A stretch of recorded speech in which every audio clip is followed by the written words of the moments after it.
గంగవరం మండలంలోని కీలపల్లి గ్రామ సచివాలయ అభివృద్ధికి పలమనేరు శాసన సభ్యులు వెంకటే గౌడ గారు సుమారు 4 కోట్ల రూపాయల నిధులు ఖర్చు చేశారు. కీలపల్లెలో ఎంజీఎన్ఆర్ఈజీఎస్ నిధులతో గ్రామ సచివాలయ భవనం మరియు రైతు భరోసా కేంద్రం మరియు ఇంటర్నల్ సీసీ రోడ్లను మరియు ఇంటర్నల్ సీసీ డ్రైన్లను నిర్మించడం జరిగింది. నాడు నేడు నిధులతో మండల ప్రజా పరిషత్ పాఠశాల కీలపల్లెని మరియు జిల్లా ప్రజా పరిషత్ పాఠశాల పొన్నమాకులపల్లెని ఆధునీకరించడం జరిగింది.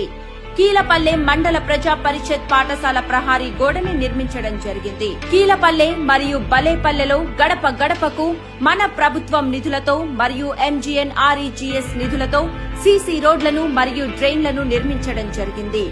జేజేఎం నిధులతో కీలపల్లె బలేపల్లెలో పైప్ లైన్ ఏర్పాటు చేయడం జరిగింది.